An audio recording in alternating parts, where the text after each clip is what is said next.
Look, we know summer is almost over, but turn on those air conditioners, because this episode's got the hot takes.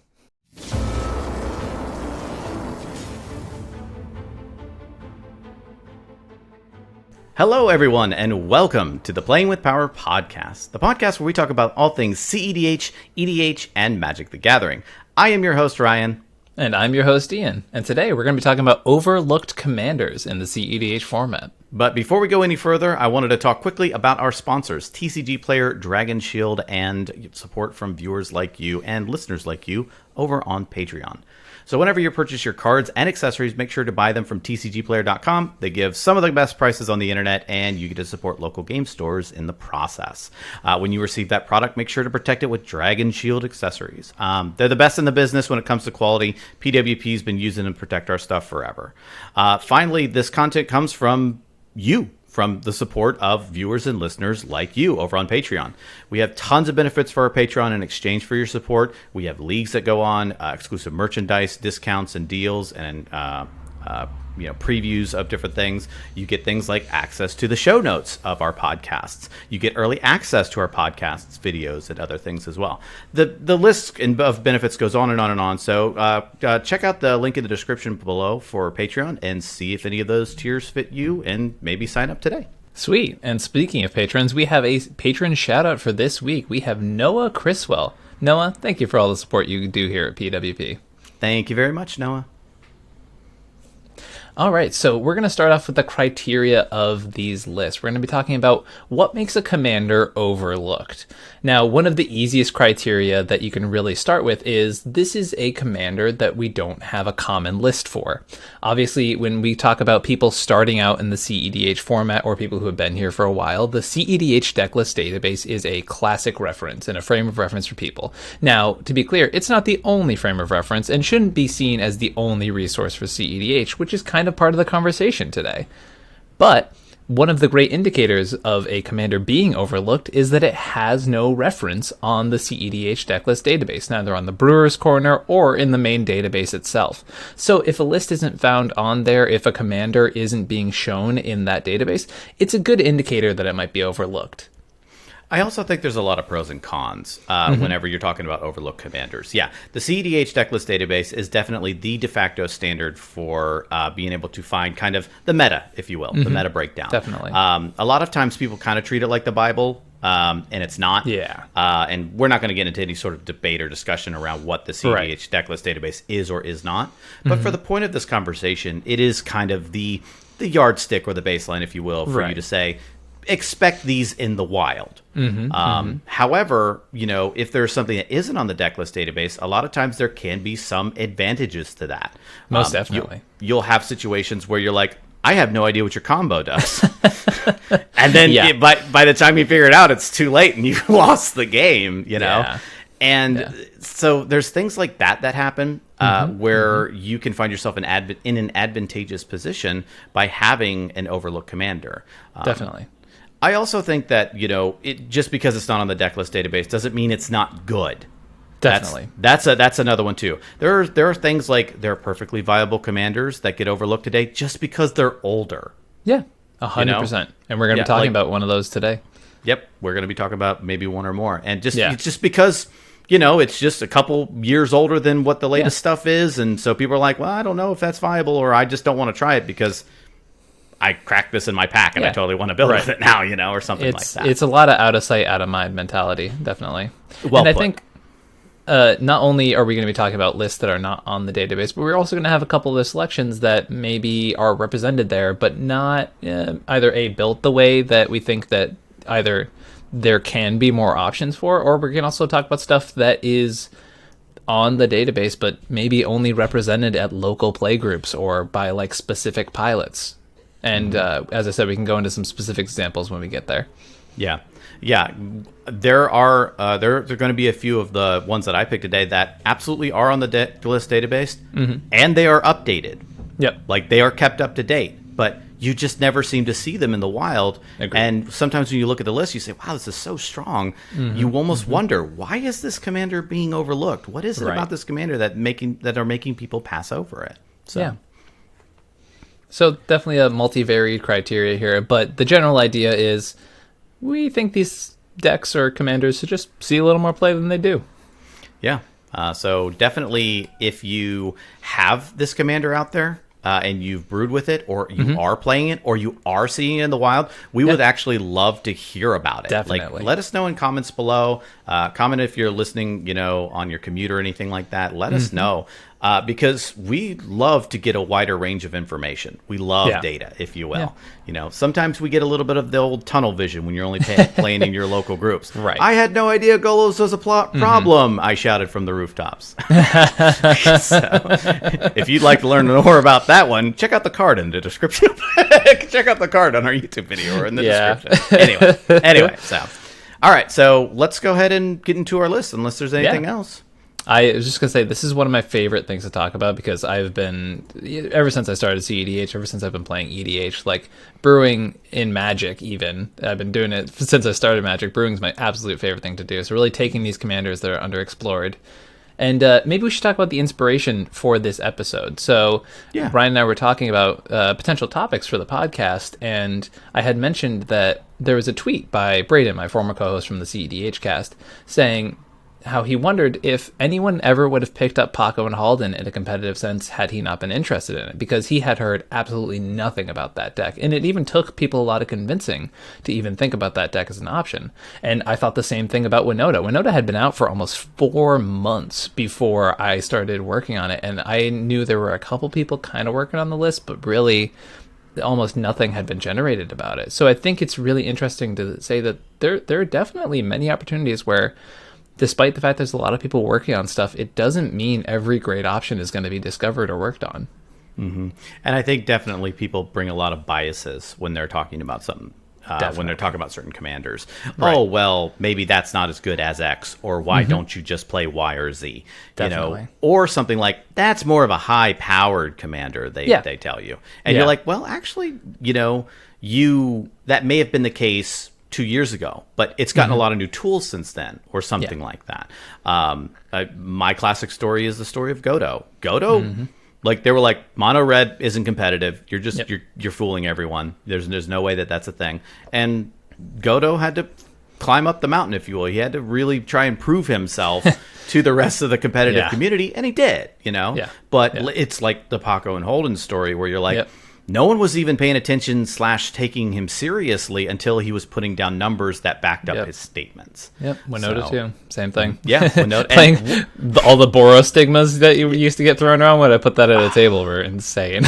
Oh, man. They're like, oh, so I guess it's a 3-player pod. Oh, yeah. I had people literally go, I thought we weren't playing mid-power to me. In CEDH servers, by the way. Like, yeah. And it felt all that much better when you totally stumped them first on principle.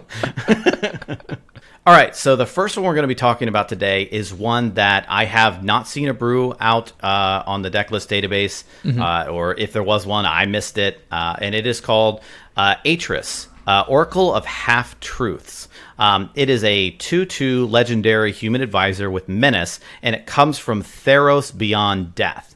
So this was released back in, 2020? So I'm going to read quickly what it does. So when Atris, Oracle of Half-Truths, enters the battlefield, target opponent looks at the top 3 cards of your library and separates them into a face-down pile and a face-up pile. Put one pile into your hand and the other into your graveyard. So, why did I choose this? Back when we started playing Magic on the YouTube channel, we would do set-specific CEDH games. Hey, what's the best CEDH commander from M21? What's the best CEDH commander from blah, blah, blah, blah, blah? Well, we did a Theros Beyond Death one, and we struggled. There's a reason we don't really do it anymore. It's because a lot of these just aren't really competitive, viable commanders. It's fun. You could build commander decks out of them, but maybe just not CEDH decks out of them. Yeah, they might fall into like the high power realm. Exactly. Atris was not that. Yeah. Atris is actually really good. It's super powerful. Is it as good as the 4-color commanders and stuff like that? No, of course not. You're missing some colors and blah, blah, blah. We're not talking about that today. We're talking about the fact that you can cast him and play politics. say, look, guys, I will cast this. Give me the interaction I need to stop, this player over here. Or force them into certain situations where you're like, okay, I'm going to top deck tutor. Now I'm going to cast Atris.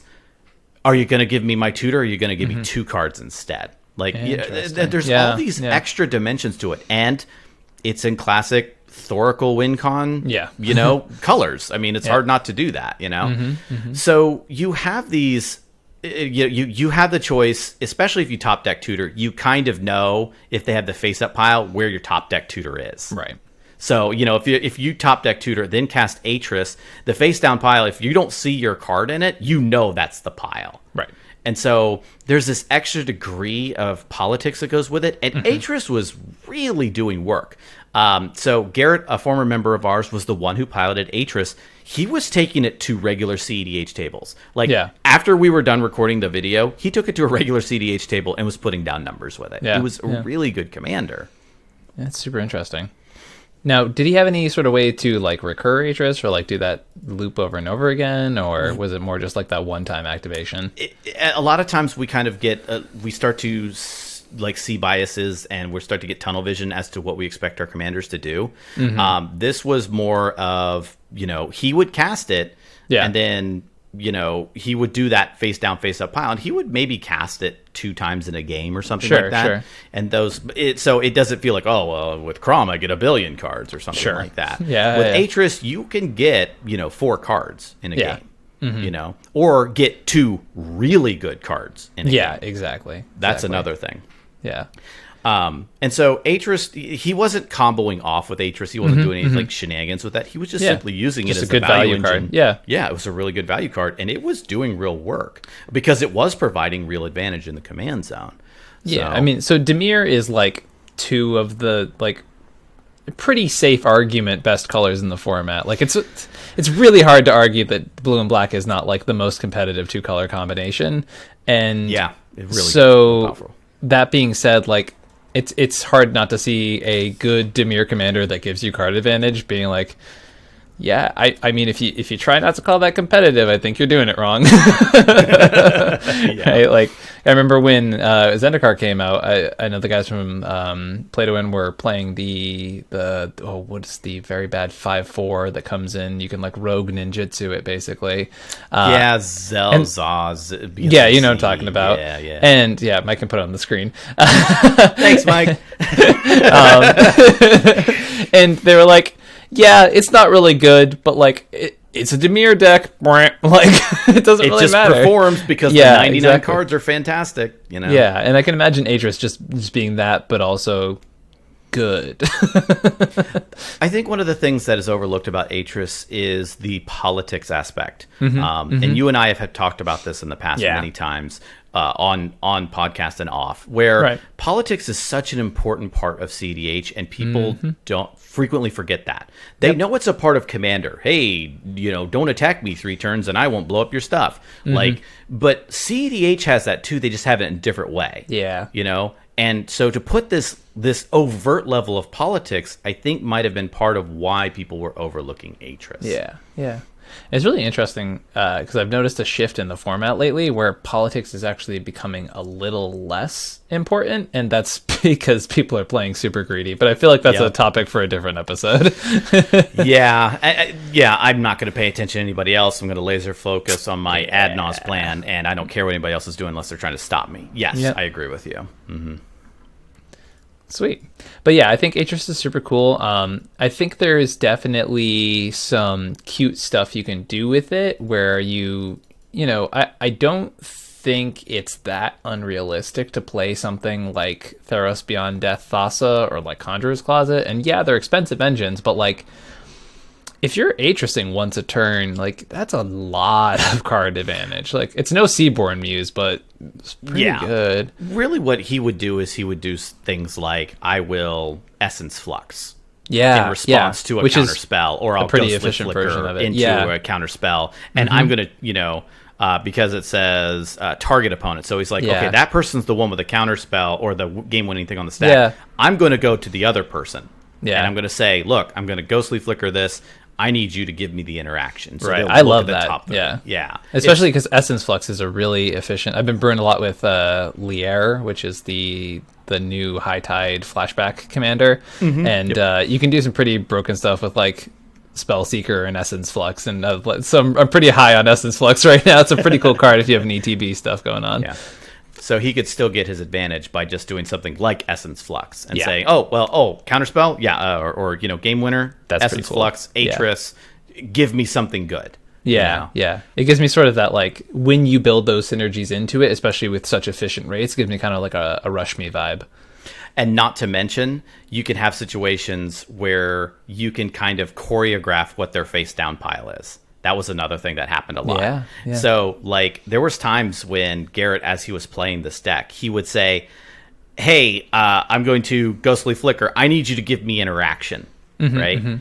And he'd be like, okay, well, wait a minute. That seems like interaction. Is the other pile interaction too, or is this one the overt interaction? And then that person would choreograph what that one is saying. It's like, well, this is the interaction. That's but super he cool. already had interaction in his hand, so he grabbed the face down pile and grabbed 2 cards. It's so good. It's so good. Exactly. There was so much more of the human element at play with this commander, and it was so fun to see it happening at a CEDH table. It was a blast. It reminds me of there's a gameplay I have on my channel where I put a counter spell on top, and I was like, oh, you can see my hand, and then I flipped the top to hit a Flusterstorm off of it, and I was like, oh, who could have predicted that? So cool. It's those little moments in CEDH you're like, nice. Yes, absolutely. So if you're thinking about brewing something, you want politics to be a heavier part of your game, give Atris a shot. Like, it seems cool. There's actually, I think there's a lot of fun to be had with this commander. The packages kind of build themselves a little bit. We're not talking about any wonky, crazy combos here. We're just talking about playing a lot of politics in the Dimir colors. So it also sounds just like a perfect, what I like to call an LGS deck, where it gets much more fun when you're playing with players that you like, because then you start to have these like next level mind games where you're like, all right, like what's Ryan gonna put face down? You're kind of like staring at each other across the table, cowboy style, like yeah, exactly. Man. And it's really good for new players too, because you get to like teach them about that level of politics. So I think it's a really cool option. Yeah, like I said, frequently overlooked. It's always been my number one pick for overlooked things. I think it's a fantastic commander for this stuff. Very cool first pick. I like it a lot. All right. Now, my first pick here, and ironically enough, Ryan and I had a whole conversation before this podcast started, super organically, where he was like, wait, this commander isn't on the database right now? Which I was like, yeah, this is exactly the point of this episode. And I was legit stunned. I was like, no, you're lying. Let me go look. And I was like, what? It's not? It's so weird. But my first commander is the Mimeoplasm. So the Mimeoplasm is 2 generic, 1 black, 1 green, 1 blue, legendary creature Ooze. It's a 0/0. As it enters the battlefield, you may exile 2 cards from graveyards, 2 creature cards from graveyards. If you do, it enters the battlefield as a copy of one of those cards with a number of +1 counters equal to the power of the other card. So you go, all right, well, there's a 10/10 in the graveyard. I don't know why. So Mimeoplasm will come as a 10/10, and I put a Razaketh in there, so it's a Razaketh now. A 5-mana Razaketh is still really good. I don't know about you. Yeah. I know that we love to get cheeky with Entomb and Animate Dead, and if it costs more than 3, I just don't care. No, that's not true. I have been looking at this card pretty recently. Now, the sort of shell I was looking at it's a really interesting Hermit Druid commander, because it sort of gives you a like backup Thassa's Oracle in the command zone in that sense, that gets around non-creature spells, which is pretty interesting when you're looking at Hermit Druid lines, right? Because, I mean, obviously now we have Malevolent Hermit, which is super awesome, and kind of the reason I was looking at Hermit Druid again anyways, but I already made a video about Malevolent Hermit, so I could go off about that for days. Check out the link in the description below. plug. Our description is just going to be full of links, so check them all out, everyone. I could talk about Malevolent Hermit for like 3 hours. It's such a cool card. Okay. But Mimeoplasm is super cool, and it's in Sultai colors, which, I mean, Sultai colors are still really, really good. Like, I just talked about how good blue-black is. Now you can add colors where you don't need artifacts, so you can play things like Collector Roof and Null Rod, which turns out pretty good in the current meta. Yup. And your command zone has a 5 mana reanimate in it. And while that's not the most efficient rate, it is still really, really good to just have that available to you at all times. Now, there are obviously options of like, okay, but I'd rather have like a card draw thing in the command zone and then just worry about my like really efficient spells. And that's like totally a valid approach to the game. But I think there's a lot of really cool layering you can do with Hermit Druid and Reanimator packages. I think there's a lot of really interesting stuff you can do with it just as a Reanimator deck. Like, if you have an Elf and a Jin Gitaxias in the graveyard, doesn't matter that Mimeoplasm is a 1/1, it still has the ability of a Jin Gitaxias. You know, it's still really good. And the idea that your commander becomes basically 1-card combos with any Entomb spell in your deck is pretty huge, right? So now we have Unmarked Grave, we already have Entomb, we have a bunch of different ways to like manually discard cards, things like Ghostly Pilferer, Careful Study, Survival of the Fittest. I could literally go on forever. In Sultai Colors, which, by the way, Survival of the Fittest, fantastic card. Play that card if you're doing anything with the graveyard. It's so good. It's really good with like Opposition Agent too, which is like you can sometimes your opponent's going to tutor, and you can be like, well, I'm going to go tutor for Opposition Agent, slam that in. It was a little better with Hull Breacher in the format, but we'll not talk about that. Hush now, hush now. Let the Merfolk Pirate sleep. Oh no, trust me, I'm happy to let it sleep. But yeah, I think Mimeoplasm is just super cool. It's in fantastic colors, really underrated, super slept on, and I'm really excited to be brewing around it because I think you can do some pretty cool stuff, and I think you might see a Mimeoplasm deck from me at a tournament soon. So Ooh, keep an eye out for that. Yeah. Latest secrets revealed. Love it. So the Mimeoplasm for me is, I think, that classic example that we have coined on this podcast, and I know I have. I've beat it into the ground. The players like to play with their shiny new toys. Yep. This came out in Commander 2011. Yep. The very first Commander product, when it was just called Commander. Yeah.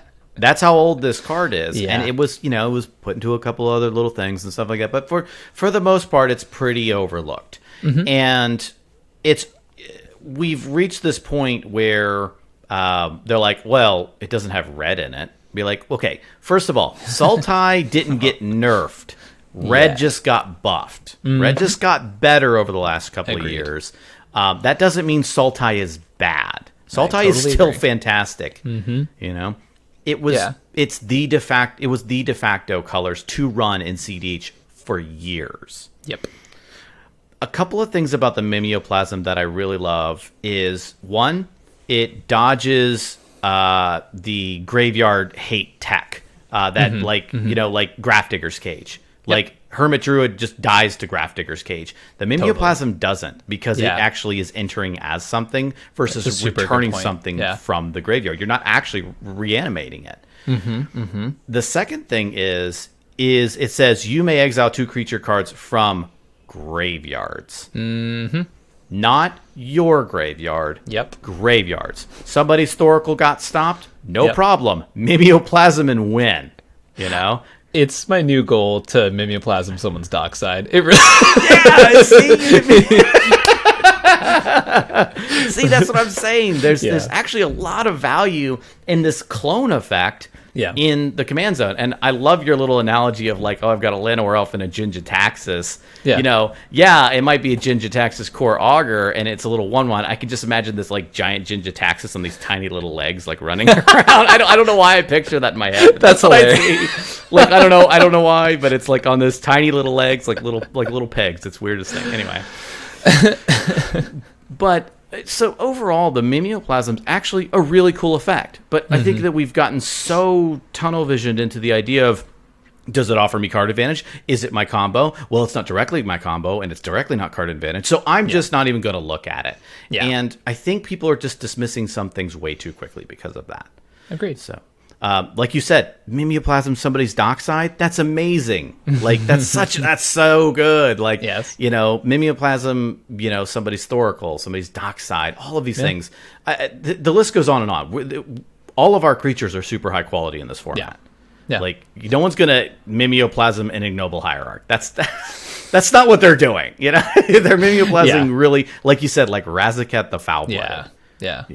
I think there's a lot of... I just think people forget that there's a lot of really stupid creatures that you can put in graveyards.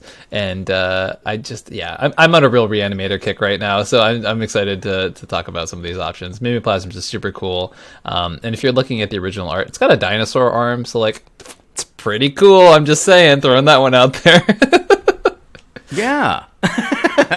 Like they also have a secret lair drop of it. So yes, and it's got this like cartoonish animation, which I think it still has the dinosaur arm, by the way, just so you know. Oh, does it really? Yeah, that's it does. awesome. So if you guys have never seen the actual one, they kind of kept its spirit alive, if you will. That's so funny. It's so derpy. Yeah, exactly. It's so like adorably like a hand. Anyway, so Mimeoplasm I think is a really cool commander. People played with it in casual and in high powered all the time, and like Ian had said, we had a conversation about this, and we totally I was very surprised that it actually didn't already have a list. Yeah. Okay. All right. So let's go on to my next one. This one is a really interesting one because I have never seen this hit the database. But I've seen people, and some of them are prolific deck builders, build little versions of this, and it's actually really cool. It is Syr Carah the Bold, or Syr Carah, however you want to pronounce it. So it's 3 red for a 3/3 legendary human knight, and it's in mono red, and it says whenever Syr Carah the Bold or an instant or sorcery spell you control deals damage to a player, exile the top card of your library, you may play that card this turn. And you can also tap her to have her deal a damage to any target. So, what people have been doing with Syr Carah since it came out in Throne of Eldraine, which was in 2019, was they have made storm lists out of things that do like earthquake effects. Yeah. So whenever it deals damage to a player, you exile the top card of your library. So rolling Earthquake for 1, you exile the top 3 cards of your library. No, I'm sorry. Yeah. You exile the top 4 cards because it's a player. It's not an opponent. Rolling Earthquake for 1. So you pay 2, rolling Earthquake, and you exile the top 4 cards of your library, and you can play them this turn. Basically draw 4 for yeah, it's basically impulsive draw 4. And they create these crazy storm lists out of this. And you do all kinds of chaining effects, and you actually win. Or you could do something like, I'll storm up to a high storm count and then cast Grape Shot and do like 20 damage to an opponent and exile the top 20 cards of your library because Grape Shot is an instant is a instance of 1 each. So it does it, and you exile, and it does it, and you exile, and you just do it over and over and over again. Some of the earliest builds I saw of this was when it first came out, and I saw people like Shaper Savant was one of the people that had built early iterations of this. I haven't seen that one out in the wild so much anymore, but Syr Carah the Bold, I think, is such a cool and unique ability, and you could do things like Ignite Memories because it has Storm, and they reveal a card from their hand at random and do it, and then it deals that damage, you exile more cards, it deals that damage, you exile, and so there's so many cool things you can do. And Storm in red is a viable archetype. We've seen Bergi, God of Storytelling, on the database, and that does Storm lines and is a Storm archetype. And Syr Carah the Bold really enables you to do this kind of stuff in a way that you want to do it anyway. So things like your Flame Rifts are now deal 4 damage to each player and exile the top 4 of your cards of your library to play them. Price of Progress too, Price of Progress. I mean, it goes on, and I could go on for days about this card because it's so cool. You don't really see a whole lot of. It's a very unique commander. It's not just another, like generic cookie cutter. Let's do something stable. Oh, it's super unique. Yeah. And I think this is just got overlooked, number one, because of its casting cost. Oh, 5. I want to win immediately if I'm casting for 5. It's in mono red, so there's automatically that stigma that that's not very good. I wouldn't want to be in more colors. And so those things, I think, have steered people away from it. Not to mention that Throne of Eldraine, the commanders in that set got super overshadowed by the Brawl decks. Or Corval, Shoelane. They just completely cast the massive shadow on everything else. And so this one just got overlooked, I think. And I think it's a really cool commander. So I'm so happy that you picked this card, because I really have not thought about it since like the 2 months preceding Throne of Eldraine. I had a friend at my LGS who haven't really seen since COVID, who was really trying to like pilot this deck a lot. The craziest part about it is this deck has gotten so many tools in the past 8 months that it's insane. Commander Legend specifically, Jeska's Will, Jewel Lotus for this deck, absolutely wild. Burgi, as you mentioned, absolutely stupid in this deck, because a lot of the times what would happen was you have these really efficient ping spells, and then sometimes you're like, oh man, I just ran out of gas a little bit, I just need a little more mana. Now you're like, well, now I have Burgi and ping you, draw 5, ping you, draw 5. Oh, I'm making mana. This is insane. Yeah. And I really think this deck is at the point where like you can basically go Syr Carah maybe as early as turn 2 a lot of the time. Like turn 1, Mountain Mana Vault, turn 2, Syr Carah, turn 3, probably win. Aetherflux Reservoir, definitely worth mentioning for this deck, because that's probably like the most efficient win con for it, because not only are you discounting those asymmetrical ping effects, but now suddenly like you really only have to get like 20 spells into it before you can nuke the whole table, and like maybe even that's too much to talk about. Like there's a lot of really cool burn spells that exist out there. I mean, I started like my competitive days in Magic, I started playing burn, played goblins, played mono red. Like that was me for years. So seeing a burn deck that can probably hold its own at CEDH tables. Now, is this going to be the most efficient deck in CEDH? Absolutely not. It's mono red. Like, you're doing your best. But it mitigates a lot of the downside that mono red has, right? Mono red's really good at exploding right out of the gates, but it's god-awful at card draw. That's right. And turns out when you're drawing like 4 cards a spell, that kind of makes up for the card draw thing. Exactly. Yeah. And so, you're turning these like, also you're turning garbage commons into really powerful cards, which is just like I love when decks do that. I think you really hit the nail on the head when you say that it's just gotten so many tools over the last couple, like 8, 9 months, 12 months, that like in the beginning, Syr Carah was like, yeah, it's cool, but I'll Flame Rift and that's neat, but but it's gotten so many great things, right? That it's starting to, I think that there's actually enough tools now to really push it into a space where it's, like you said, it's going to be mono red, and there's going to be times when it's just not going to get there. But there's things that like Modern Horizons 2 has come out with, like Galvanic Relay. People are using those in Modern and using those in Legacy. Yes, and I was going to bring that card up. Yeah. And like Syr Carah would love a card like that. And just doing all of these things, so you just keep chaining and you keep going. And like you said, I'm not saying this is Crom. This isn't Crom. So let's before I make my comparison, please let's put the disclaimer in there. Crom. Yeah, because it's far superior Crom. Okay, hot take of the week. There we go. Syr Carah better than Crom. At me on Twitter. So. But like you puke out your hand to cast a turn 1 Crom. Right? Jeweled Lotus, Chrome Mox, land, do this, do that, and do this other thing. Turn 1 Crom, and now I'll make up for it. Right? Yep. Syr Carah, puke out your hand. Next turn, start to cast those spells. Suddenly recoup your hand. Yeah. Like, that's one of the reasons people love Crom, is because you can do this advantage, or you can do that thing and recuperate. It is impulsive draw, and that's why I'm saying I know it's not Crom, so please don't burn down my house or anything like that. But that's the stuff that you're looking for in the command zone card advantage. And what better Storm Commander than this card? It's so, and it gives you the what's the best way to put this? It gives you that feeling of that ad nauseum, that allures people ad nauseum. You're doing a lot of you're doing a lot of stuff. I'll cast this, exile 4 cards, make a decision, do this. Ad nauseum is such a popular thing. Number 1, because it's powerful, but number 2, people love to play it because it makes them feel really smart and makes them feel like they're doing a lot of stuff. Syr Carah does that too. I will say the one big downside, because right now I'm literally like vibrating with how excited I am to go brew this deck after this. Yeah, me too. Well, that's it for the podcast, folks. We'll see you next week. So 20-minute podcast. Sorry, we got things to do. All the other commanders, Ryan and I are going to go brew. But since the big transition that has happened since Syr Carah has been legal is that Flash was banned and Rule of Laws have become playable again. And I regretfully say I don't think that Syr Carah can win through a deafening silence, a Rule of Law, like any of that stuff. Magistrate. Yep. Drannith, at least you could like burn it, right? Like, yes, you can burn that out.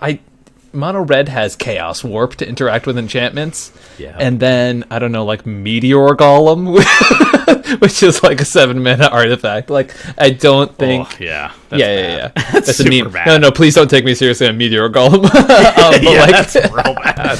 It's like the only playable efficient thing that can deal with enchantments is Chaos Warp. And that's like... Even that's pushing the boundaries on what's playable. So, like, definitely worth noting that is a big downside of this deck. However... if your meta's going to be greedy anyways, you show them the power of Mono Red. All right, so my second pick here may get a little bit of an emotional reaction from people because it is from The Walking Dead Secret Lair. Now remember, please at all of your complaints to at Playing with Power MTG and not Comedian MTG. Thank you so much.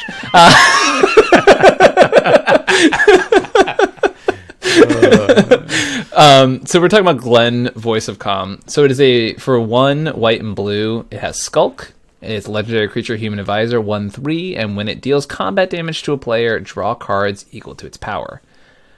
It is the most efficient in the command zone draw engine that Boros has, or that Azorius has. Azorius is the new Boros. Yeah, hot take from Ian. You're saying it, but I don't disagree. That's awkward. Oh no, Celestia. Hey, sorry about that, Callahan. You know how it goes, Lavinia. Yeah. It's okay. Everyone knows about Lavinia at this point. At this point, yeah. But Glenn's really good at drawing cards. Now, you might be thinking, it draws 1 card a turn. Obviously, we would not be so simple with such a thing. We're looking at pump spells. We're looking at using equipment. We're looking at stuff like that to bump this deck. And now, while those ideas are often associated with more casual strategies, if you think about this in the context of there's like an enchantment I was looking at the other day for some deep brewing, but it's an aura, that for 1 blue gives a creature +3/+3 and then gets a -1 counter every Unstable Mutation. Unstable Mutation. Yes, it's exactly it, Ryan. Why do you know that? Oh, my old brain somehow conjured that up from the spider webs in the depths. Maybe from Exodus originally? It's one of the old ones. It's an old one, just like me. So the big part holding this deck / card back, it's twofold. One, as I mentioned as the preface to this conversation, people don't want to play the Walking Dead cards, and I get it. I've been there, and trust me, every time I publish content involving Rick in Winota, I have to rub my temples for the next half an hour as people complain to me as if I have something to do with Wizards of the Coast. But Yep. I get it, and I wanted to play it, and for everyone who has a disapproval of that Secret Lair, I totally get it. You are all valid in your opinions. I'm not trying to say that. However, if you are willing to ignore that, it's a pretty cool card. The other thing holding it back is that Azorius win conditions kind of suck. It is what it is. It is, yep. Paradigm Shift, Thrass's Oracle, is actually turning out to be one of the best mono blue win conditions right now, which is kind of wild. But if you look at historically what we've been playing, things like Helm of Obedience, Rest in Peace, Paradigm Shift doesn't start to look that bad, and the layering of those 2 win conditions isn't that bad either, right? So win condition wise, this definitely needs a bit of work. But when you're playing really efficient 1-2 mana spells, maybe that are already cantripping on top of themselves, you're playing some efficient equipment, things like that, this card, as far as draw, can get out of hand very quickly. If you are connecting every turn, drawing 3 cards, getting up, filling your hand back up, having all that interaction, it seems really good. I remember Braden and I, when this card was first spoiled, we were talking about it a lot, saying that it is something that could be brewed around. Now, neither of us had that bug to really go and be I'm going to draw some cards. But I think this is actually a deck that could be very real. I don't think it's bad under Rule of Laws either. I think it's actually pretty decent in that area. Like playing it as a stacks commander that like slapping equipment on there. It reminds me a lot of like the type of stacks that you'll see Evaldi, Mono White Guy, Charles playing a lot. Where you're just kind of doing your one thing a turn, but your one thing a turn is just much more efficient than what your opponent's doing. You can play some flash threats to help mitigate the fact that you're under rule of law. As I said, you can start playing things in the commands, or you can start playing your one spell for turn ways to buff Glenn without having to like constantly do that. So if you're going for like a rule of law type deck, maybe you don't play pump spells, maybe you play something more like equipment, things of that nature, which White has an amazing way of getting all of those things. Blue also has an amazing way of grabbing artifacts and putting them on the battlefield. So there's a lot of really unique space for this commander. As I mentioned, if you can abuse it, you can draw a ridiculous amount of cards with it. Now, win conditions, I said, are the big problem. So that's kind of like the give and take of that deck. There's a number of different decks out there that are mono white and Azorius that are just win con less. They lack win con, where basically they just stacks out the board, or they play control or attrition, and to the point where they can eke out their win. You'll see this have common closers like a bunch of stacks creatures that they will throw an Elish Norn onto the battlefield. You've basically removed all blockers. I've locked down the board. Maybe I've Armageddoned or something, and now I am, turning sideways and winning. That's still a win con in CEDH. Not everything has to win with an ad nause and a dockside. You can win with other things too. I know that you can. This is an amazing card with things like Sword of Feast and Famine. Yeah. Suddenly, it's a 3/3 with protection. I untap my lands and draw 3 cards. Yes, it's Seems +2 good. +2. Sorry, yeah, but it's draw 3 cards. That's pretty good. So invest in those things, fill up your hand, and do more stuff with it. That's card advantage in the command zone. That's exactly what CDH is looking for. Yeah. And the another one is Griff's Boon. The one white aura. +1/+0 flying. Suddenly you have evasion, and it draws you 2 cards every turn. That's really, really good. Yeah. Really good with double strike too. Oh, absolutely. That's a really good point. Double strike is fantastic with it. So, but I think the reason it is overlooked is the exact reason that you stated. The Secret Lair Walking Dead nearly ripped the community in two. It really did. I'm not talking the CDH community. I'm talking EDH the Commander community as a whole. Nearly ripped them in two. And I understand why. I understand why on both sides of the coin. And I understand why this commander was overlooked. Yeah. A couple of things about this commander is when they were spoiling The Walking Dead. I remember when it was going on, it feels like forever ago, but it really wasn't. Yes. And everyone was just in such an uproar because everyone was scared to death that they were going to print a good card in it. Yep. That they were like, okay, if they're gonna print a staple, we're gonna burn the house down. We're going to absolutely go to Wizards and just drag them out because all the stuff around it. We've heard it through and through. We don't have to go into it now, but basically, and so now whenever you see anything Walking Dead, it all comes shooting back, and so everyone's like they've got that they've got a stink on them that they just can't shed. Yeah, and it makes sense. I could absolutely. I heard comment online over and over again on places like Twitter and Reddit and Facebook where they're like, if I see that across the table from me, I'm picking up my cards and walking away. Like it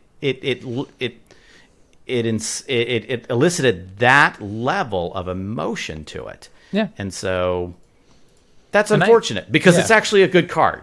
Yeah. Like Glenn is actually a decent card. Yep.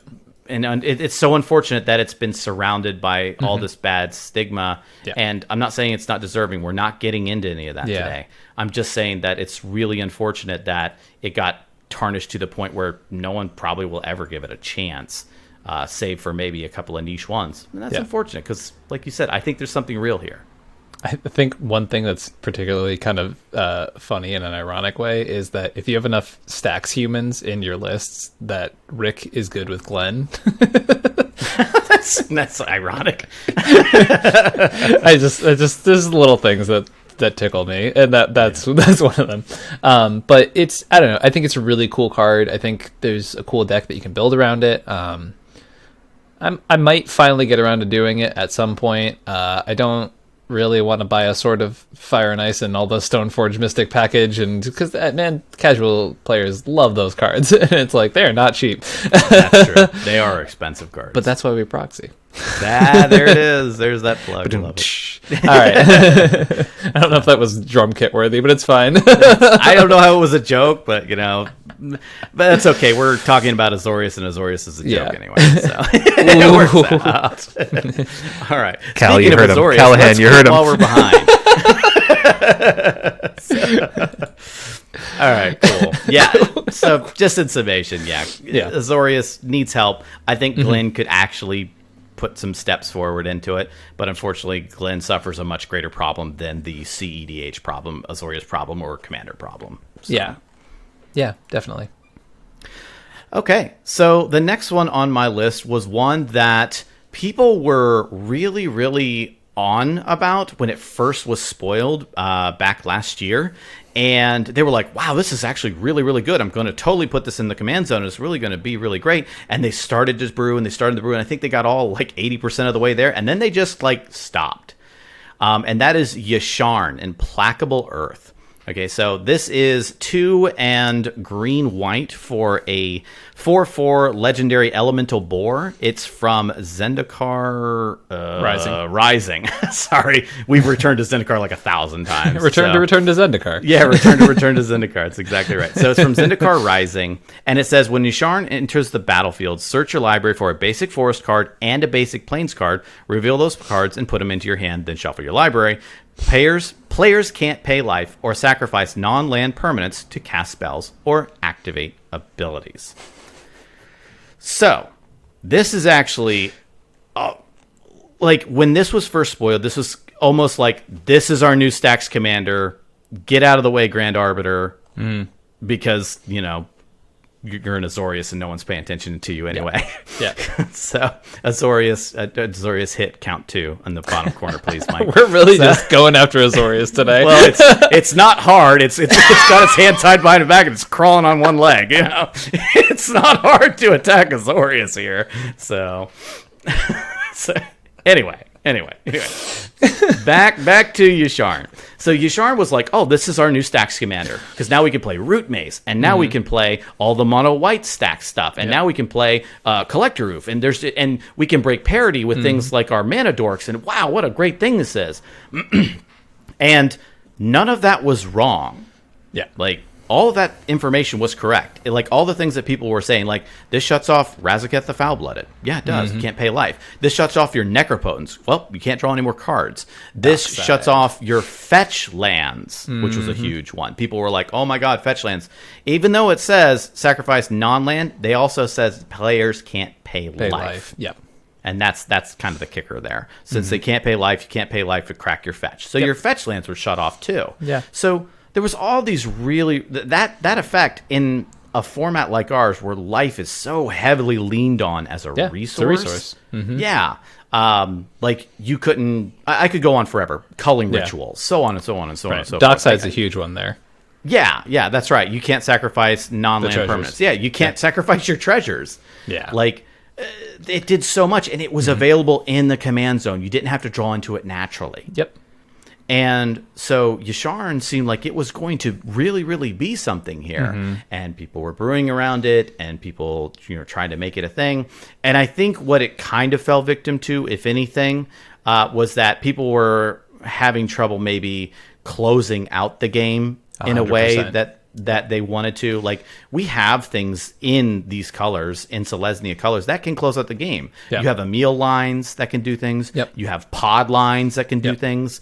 There are things that allow you to close out this game. But sometimes some of those were at odds with what Yasharn did. Yeah. Like, you can't pay life into Birthing Pod. You can't sacrifice something into Birthing Pod. Or Eldritch Evolution or stuff like that. Exactly. So some of these things that made CEDH more consistent was kind of inhibited by Yasharn. So you were kind of trading one thing for another.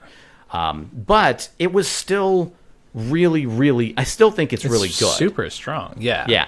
Having this ability in the command zone, I think, is really powerful. Yeah. And I think people need to probably give it another look. Like we have said already about some of the other commanders tonight, they've been getting a lot of tools that have been helping. And I think Yasharn is one of those as well, that I think it could probably use another look. So when Winota first came out, I had a lot of conversations about why Winota was putting up better results than most other Stax decks right now, or right then, I should say. And this kind of goes back to the Glenn conversation a little bit, talking about like these. I personally don't think concession is an appropriate win con, and that might just be the tournament player in me, where you will go to a draw and you will not win that game. Yasharn, I completely 1000% agree that the lack of win conditions was the biggest problem with this deck. Funny enough, I saw a lot of people playing, like really going hard in Yasharn in the Founders Discord when that first was like starting up, because Turbo Corvold was such a big thing. They were like, so the Yasharn deck was like the big counter to that meta. But Dockside's huge. Dockside is a giant parity breaker in this format. Most Ad Naz decks, most even like Dawnwaker type decks, if they resolve their Dockside for big enough numbers, the game's over. And there's really not much you can do about that. That's right. So being able to shut down, in my opinion, one of the best cards in the entire format is a huge draw to a card. Not only that, you can play Rule of Law type effects in the deck to stop the other insane busted stuff happening in this format. You can play a ton of Hate Bears. And Cobblepot actually just tweeted out today something really interesting, or he might have retweeted something. But basically the idea was that someone was saying that if you're playing Stax decks, you can't be afraid to play big, stupid cards. Yep. So things like Archon of Valor's Reach, right? Think about that card. That is a 5/6 for 6 mana, but it says, hey, this entire card type, no one can cast that, right? Yeah. Not That's counter insane. it, just can't cast it. Yeah, so yeah, is it 6 mana? Can you play stuff like Natural Order in your green deck? Yeah. Can you play things like Destiny Spinner and Allosaurus Shepherd to make sure these things resolve? Yeah. Are they creatures anyway, and the people in this format don't play around those things anyway? 1000%. Not only does Yasharn come down, stacks the board often, but it also gets you the lands to start connecting you to that mid to late game. So your engine's always working, right? You have your 4 mana, and now your deck says, okay, I'm going to get you the rest of the way, so you can start just dropping stupid cards. You can play things like Tender Shoot Dryad, you can play Toski, you can play Orin Frostfang, you can play big creatures. And in a normal CEDH deck, when you say stuff like this, you sound like a wackadoodle because it sounds like you're playing mid-power. But when your opponents can't do broken stuff, you have to do the fair stuff better than they can. I don't think that playing Elishnorn Living Plane is doing that. People keep relying on that win condition, and I could go off about Elishnorn Living Plane and the historical implications of playing that combo. Elesh Norn should be enough if you built your deck right. Like a giant 7 mana creature that comes in, nukes their entire board of blockers, and says, now my big pig is bigger. Die. Yeah, right? Exactly. Yeah, my mana dorks are bigger. My Archon of Amir is a 4-power flyer in the air. Like, you shouldn't be able to lose in that circumstance. And so when you're playing these big threats, you're doing something that's twofold. Right, you're not only playing something that is putting pressure on your opponents by not letting them cast things, but you're also aggressively pressuring their life totals. Now it's not just, I have to draw my Elishnorn to close out this game. If you're playing things like, as I said, Tender Shoot Dryad, or like other stuff that are breaking the idea of how many spells you can cast in a turn, like how many actions you're taking, right? So for example, Tender Shoot, right? You cast one spell, and suddenly that's an army in a can. And that is winning you this game, right? So if you put some of these cards that are traditionally clunkier, but you keep your stacks package, and you already have an amazing stacks piece in the command zone, that once again bridges you between the mid and the late game. Yeah, sometimes you got to put some high power, mid power nonsense in your deck, but If you're playing in a tournament with timed rounds, if you're playing in a scenario in which you can lock people under a rule of law and put real pressure on their life totals, then it doesn't feel unrealistic to actually beat someone to death. Archon of Valor's Reach is a perfect example of that. It is a 5/6 flyer with vigilance that is 5 damage to an opponent, protecting you on the backswing and locking them out. That's so many things for one, and that's probably like the prime example of this equation. But it's a real card with a real body attached to it that can win you games, and I think that those have been underlooked. There's also a world where you can in Yasharn, if you really want to like lean into some of the like really going hard on like actual win cons in the deck, there are packages you can play with like Arena Rector, Pattern of Rebirth, Protean Hulk. Those things aren't great in Selenia because your sack outlets kind of stink, and usually your sack outlets have to be artifacts, so you kind of lose the whole collector oof thing, and Yasharn shuts down sacrifice stuff anyways, so probably not a great synergy in the deck. But I don't think that's even really worth mentioning that much, but I think this idea of like putting threats on the battlefield, real giant threats that actually put a clock on the game, that actually lock the board down, I think that's a valid way to build this deck. And as you mentioned, it's so much value in the command zone. Yeah.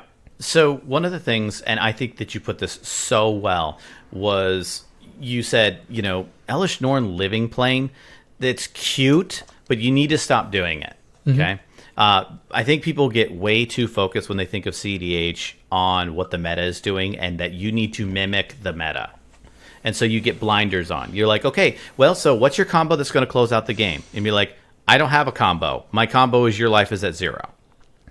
Because I turned 4 creatures sideways that were 6/6s, and you couldn't stop them. So, and people are like, well, that's regular Magic. I don't want that's not CEDH Magic. Normie Magic, get it out of here. Yeah, Normie, get that out of here. We don't want that. But if you start to take off your blinders a little bit and say, this doesn't win through combo, it wins by providing overwhelming threats that you can't stop. Yeah. Be like, hey, I got you. I Chain of Vapored your whatever, and you're like, okay, got me. I've got 6 other creatures on the board. Yeah. Like, you can't Chain of Vapor all of them, but right. You've gotten so greedy with your Adnos, you don't have a single board wipe in your entire deck. Right. And now you can't do anything about it. Yeah. Or if you add Nos down to 4 and then finally revealed your Toxic Deluge, and now you can't even kill my stuff. Exactly. And so you have these scenarios where you're trying to do something different, and people are going to automatically brush it off. They're like, well, no, if you don't combo off by turn 2, you're just not going to win in an Adnos meta. Okay, so that's not necessarily true. Yeah. But you should absolutely at least try to see whether or not that's true before just making an assumption. Because if anything has been historically true, is that Magic players are horrible at assessing things. Oh, this card is the next hot thing. We've just broken open the format. Nothing.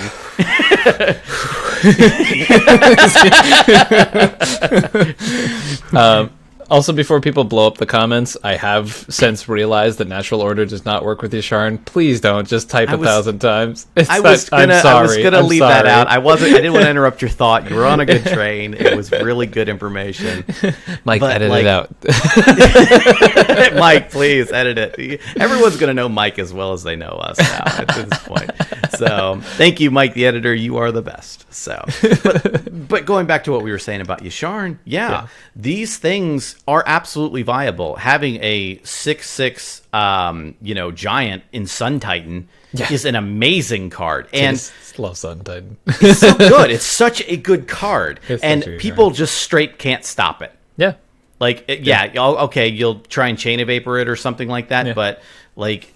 Sure, you've got me there, but then I'll just recast it. I didn't cheat it into play in my Stacks deck. I cast it for 6. You bounced it back to my hand? Sure. I'll sack a land and bounce your critical piece. Yeah. That's fine with me. I'm okay with doing that, I just got really giddy thinking about Sun Titan and Ranger Captain of Eos, and that's all I can think about right now. Go grab it doesn't. No, go. It doesn't work with Yasharn! This is why they didn't brew Yasharn. You can't do the thing things you can do in CEDH. I've just realized it. So, but grabbing Esper Sentinel and then grabbing Syr Ascendant is hot. Just saying. Just saying. In another deck. in a deck that's not piloted by Yasharn because he shuts you down. But anyway, yeah. But, you know, Yasharn, or just, I guess maybe even just, I guess what I think is really good about Yasharn is maybe it represents maybe an overlooked archetype as a whole. I agree. This stomp on your face. You can't beat me because all you have is a Deathrite Shaman and a Dark Confidant. Yeah. Like, you can't beat that. Yeah. You know, so you're going to try to win faster than me. And that's the thing I think people get confused. Yeah. So a common thing is, can you win on turn 2? Can you win on turn 3? Yeah. That's actually not what CEDH is trying to do. It says, can you effectively start to execute your game plans by those turns 1, 2, and 3. So in the case of a control archetype or a stacks archetype, like a resource denial archetype, it means setting down those lock pieces and those stacks pieces that slow down your opponent's turns 1, 2, and 3. Right. That's what that means. It doesn't mean, can you combo off with some birthing pod thing in Selenia by turn 3? No, you're right. That's not going to work. Yeah. So stop trying to be Grixis and start being Selenia. Yes, Exactly. You know, start being what your colors are. Yeah. And I think once people start to realize that, I think things like Yasharn will start to come into their own again. And they're like, let's take a look at a commander that can actually, like you said, get me 2 lands, guarantee my next 2 drops to start hitting my 6 drops, and really start to close out the game in a way that isn't just comboing out. Yeah. So, one thing I'll bring up, a lot of people do get deterred from stacks because this is an opinion I've touted since basically I've started this format. Stacks is the hardest archetype in CEDH. It is. Hands down. It is, like, if you 100%. think Storm is hard, No. nah. Like, you do your one thing. You're worried about one player. Stacks, you're worried about your deck. You're worried about all 3 of the other opponent's deck. You need to have the obsessive... I mean, you don't need to have these things, right? But, like, to masterfully pilot these things, you need to have a ridiculous knowledge of what your opponents are doing, what's available in the meta, the available card options that are open to you. Open decklist tournaments help a ton with this. But you need to be aware of all of the threats that are capable of coming down. You need to be aware of, like... for example, a great example from the top 4 of the Commander's Vault tournament the other day, watched Mr. Bruce piloting Winota, and the choice of not playing Aven Mind Sensor over Archon of Emeria, when Archon of Emeria traditionally is a much better card in this format. However, in that pod, Aven Mind Sensor would have completely locked out the person that won that game because they were going for a Protean Hulk thing, which you have to search out of your library. So when you're looking at that, right, like that's... And Mr. Bruce is a very competent pilot with Winota, right? And having won the PWP tournament with it, having now just top 4 in another tournament with it, it's a competent pilot who still made that error in this pod because stacks is really, really, really hard. It is like 1% of players, I think, really pilot stacks well. So knowing that, it's tough. I never suggest brewing stacks as your first deck. If you're gonna play a good stacks deck, play a stacks deck that has been traditionally successful, which is really hard in the current meta because you have a lot of things to answer. And even taking a competent and well-built stacks deck, a pilot who is not versed in it and versed in the ways that you talked about can take it, trip over themselves 3 times and say the deck sucks and then put it away because they're like, no, that deck isn't actually good. People are misrepresenting it. So it takes competent pilots. And you're absolutely right. Stacks is hard. It is I can't describe it any other way. I respect and admire everyone who plays stacks so deeply because you're not thinking about what you're doing on your turn. You're thinking about what that person's doing 2 turns from now. Yeah. Okay, well, he's probably going to do this, and then he's going to land that, and this is maybe when he's going to go for his win. So I need to put this piece in my hand down now. Or... before the game even starts, and they're saying, okay, well, I need a mulligan for this because I'm in this turn order, and that guy's ahead of me. And so I need to make sure... And they do this kind of mental math all the time, and they're doing it...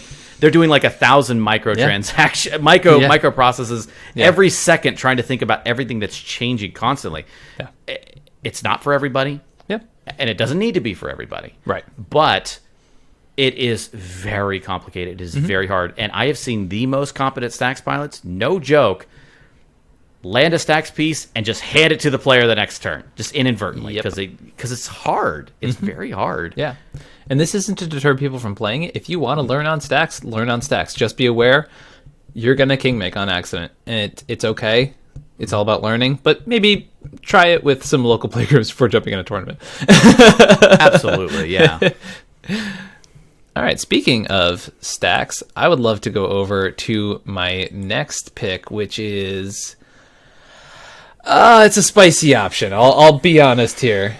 But I think it might have legs. So, as we were mentioning in our previous conversation, a big part of stacks is that you want to present a proactive win con, proactive threat at the table. And that's what I think this next commander does. So... those familiar with the two-color 2015 commander decks will know this card, and it's Karlov of the Ghost Council. For a white and a black, is a legendary creature, Spirit Advisor. Whenever you gain life, put 2 +1/+1 counters on Karlov of the Ghost Council.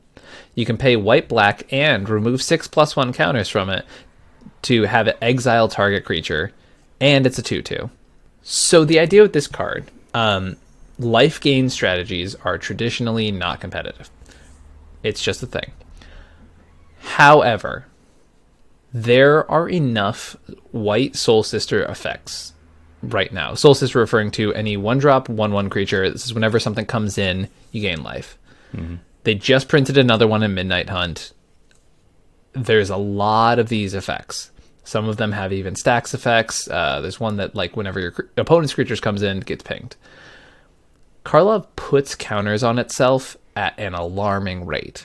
So if you can put cards in this deck that are gaining life off of your opponent's creatures coming in, so most of the Soul Sister effects also trigger on your opponent's creatures. So the shell that I see this card in, and this card has not been talked about in a CEDH setting as far as I'm aware. So this is, once again, my big spicy quesadilla of the day.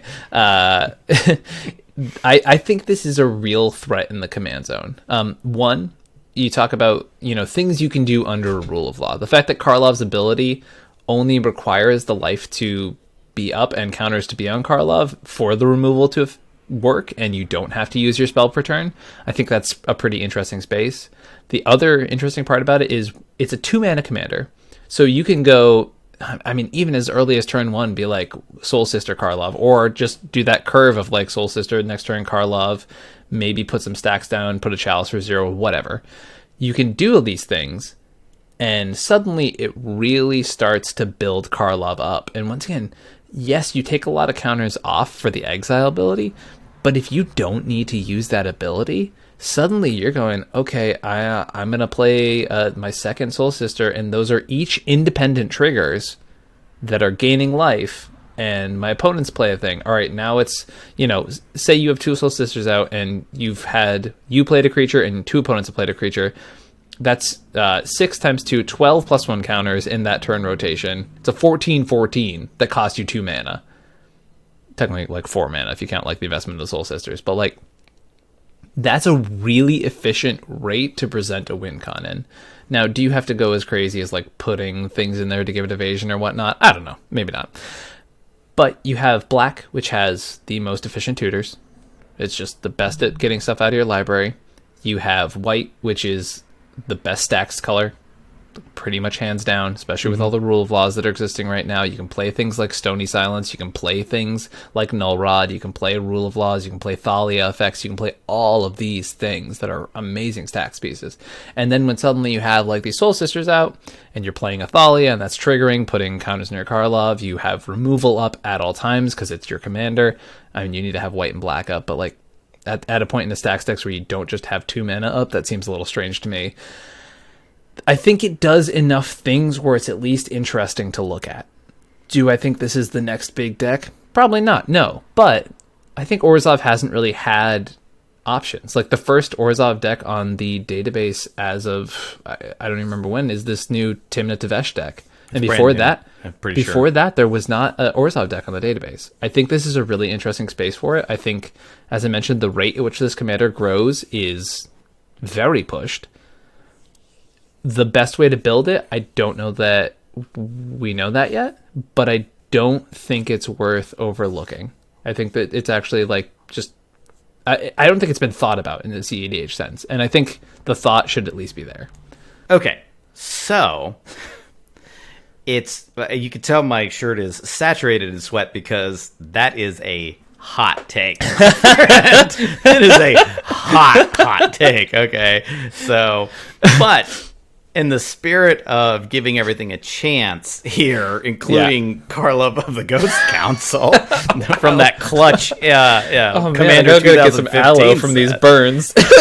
Yeah, no kidding, man. Let me report you to the latest burn center. Good Lord. Yeah. No, I mean, seriously. So there's a couple of things here that absolutely 100% rings true. Number one, this card can get ridiculously big with these engines. And putting any sort of evasion on it or just basically sending it sideways to present a threat is something they'll have to answer immediately. Yeah. You're like, if you do that classic, well, I'm going to attack the Adnos player for 16. Yeah, exactly. They're going to block it. You know, Yeah. they're like, I can't take a hit like that in one turn. Yeah. And so that's a problem. Like, that's a real problem to answer. It comes down so early. Yeah.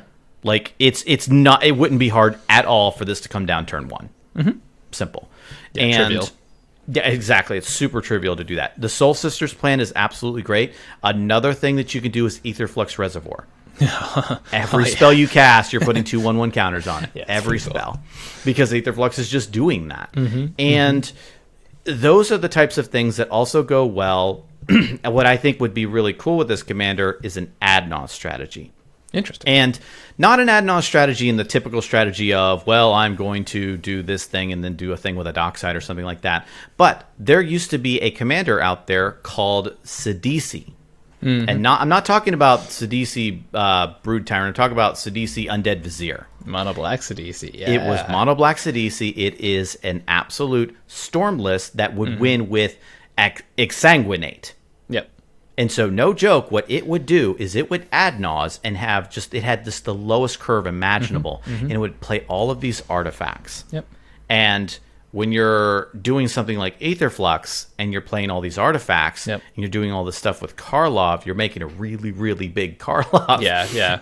And you're doing a lot of really different things with that can be also advantageous. Yeah. Fun, cheeky, kind of cool stuff. Yeah. But how does that really play into what we're doing here? What you said ring very true. As far as underrepresentation goes on the decklist database, Orzhov's up there. Yeah. Oh. Basically, what we used to have on the decklist database, barring a couple of little blips here and there, was Comball Console of Allocation. Whenever an opponent casts a non-creature spell, that player loses 2 life and you gain 2 life. Which ironically is actually really good in Karlov of the Ghost Council. Just saying. Yeah. But this used to be in people's command zones too, because it would give you a bigger Adnos to do a very similar strategy while hurting your opponent's life totals. I think there was also at one point a Teysa and a Luris list in the Brewer's Corner, but they never made it to the actual database. Yeah, I don't think it. Like I said, like little blips here and there Yeah, that never yeah. kind of really found their footing, if you will. What we've basically come up with now, or what has been kind of settled, is a Tevish Timna stacks, which is, of course, playing a ton of rule of law effects and card advantage in the command zone. Exactly. With both Tevish and Timna. So, yeah, that's fine. And I believe it's, disruptive stacks and all that kind of stuff, and locks, and it's typical Orzhov things that people are thinking about. Right. Orzhov is hard, and the reason that Orzhov is hard in our part of the format is because, number one, white's the weakest color by a Texas mile. Full stop. That's what it is. It's just really, really difficult to do anything effective with it outside of, like you said, where it shines in places like stacks and disruption and things like that. Black is a support color in our format. And you're like, wait a minute, Sultai is really powerful and stuff like that. Yeah, but it's actually a support color. Yeah. Like if you look at mono black lists, they usually don't do stink. very well. Because they're full of a bunch of support cards. You're like, now wait a minute, most powerful tutors in the entire game are in black. Yes, they are. As support cards to find your actual win cons. Yeah. It is a support color. It's a powerful one. I'm not saying it's a weak color, but it's also usually taking a support role. Right. And so to throw Orzhov into the driver's seat is actually really, really difficult because it doesn't have a lot of those key pieces a lot of times to be able to carry you home a lot of That's times. a really good point. Yeah, I like that a lot. Something just to mention with, you kind of mentioned that Adnaz plan for this deck. There's a lot of really cool stuff, because actually when Luris first came out, I built a Luris Turbo Naz deck. It had problems. It wasn't a great build. But there's a lot of really unique stuff you can do with cards like, for example, Children of Corliss, which is, if you've ever played against Bad Dog's Kalia Turbo deck, like really, we're talking about those old mid-range ad nauseum-esque, like you're really chunking down your life and then sacking the Children of Corliss to be okay next turn and then go for all your tutors and stuff like that. Talking about like these older options, things like Angel's Grace, not as frequently played. It doesn't mean they're bad, it just means they're not as frequently played, right? So you can definitely be in that unique space. And if you notice, the cards I just mentioned, they're really cheap. Right? All the things we talked about. Karlov, super cheap. You talked about the fact that there's all these little enablers. We're talking about things like the Soul Sisters, which are, hey, 1 mana a piece, right? So there's a lot of really cheap stuff here, and when you got a low mana curve, turns out Ad Nauseam's pretty decent.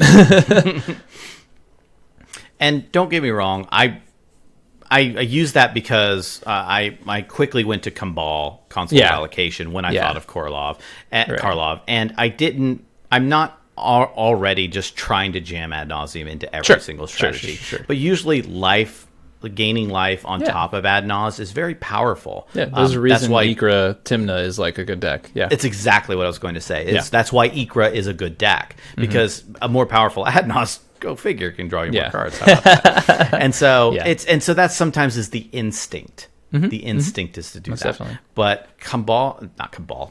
I need to get Kambal out of my head.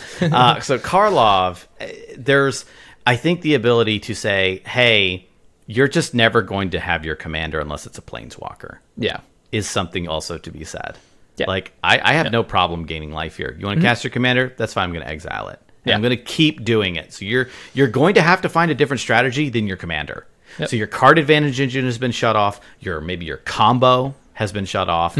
So there's something real in that with Karlov being able to exile creatures very easily. Yeah. And not even in a spell. It's an activated ability. So you can still exile their creature and be able to cast your spell through a rule of law or something. Definitely. So I think that's a very overlooked part of Karlov here. Yeah.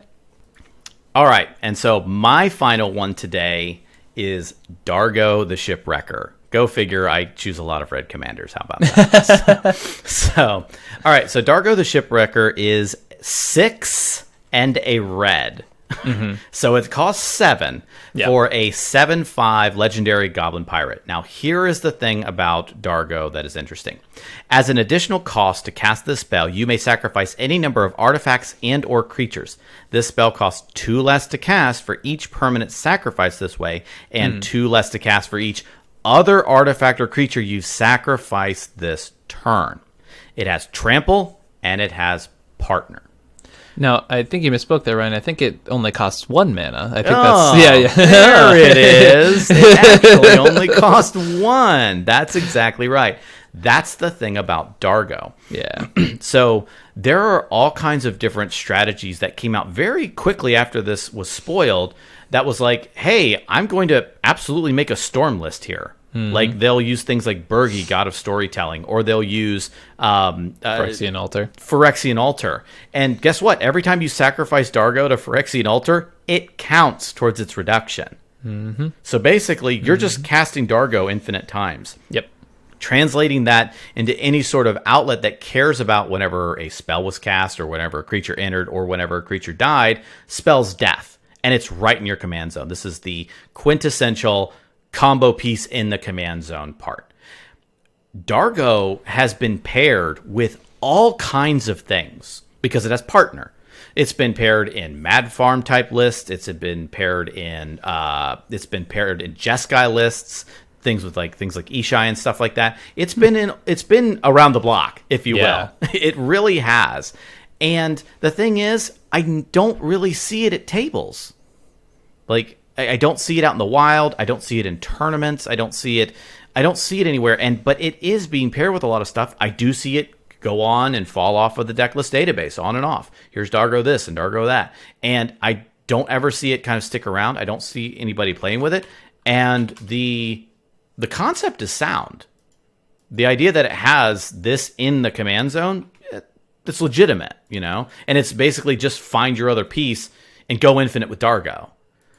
And, we can disseminate and dissect what makes a commander good, what makes a commander bad, and what you have to find, and this, that, and the other combo, whether or not it's viable. We're not talking about all that today. We're talking about overlooked commanders. And I think Dargo is definitely overlooked here. I could not agree more. There is so many broken things you can do with Dargo. I'm just going to list some examples really quick. Neoform and Eldritch Evolution.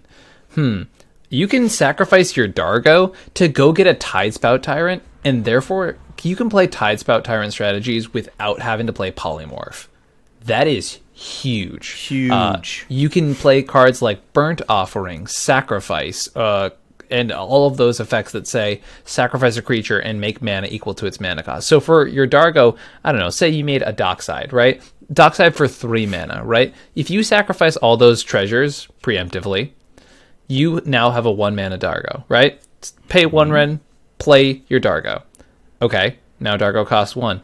Actually, you can do this with 2 treasures, actually, because you can sacrifice your Dockside to casting Dargo, right? That's the full reduction. So if your Dockside makes 2 treasures, and you have a sacrifice in hand, now you go Dockside for 2, play Dargo, sacrifice those treasures, and I'll cast Sacrifice, make 7 black mana, and... Brian, are there any 7 black mana spells in their format that are really good? I feel like there's one I'm thinking to of peer through look into something. I can't imagine what that would be. Yeah. Oh wait, Peer into the Abyss, an amazing game-ending card, or maybe Ad Nauseam. I don't know if you guys have heard of that card. How about that? Mana Despair. Yeah. Oh no, I mean my Ad Nos really need to be better. This card is insane. So it does all of those things. So you can play it with like a Thrasios, or you can play it with a Silas. You can play it with Ikra. Dargo Ikra was a really big deck for a short amount of time. You can play it with Birthing Pod, as I mentioned. Go grab your Tidespout Tyrant. You can go into a Razaketh with it if you have an Eldritch Evolution or a Birthing Pod. My biggest problem when I played a decent amount of Dargo decks, I played is like strong. I have brewed a lot of Dargo decks.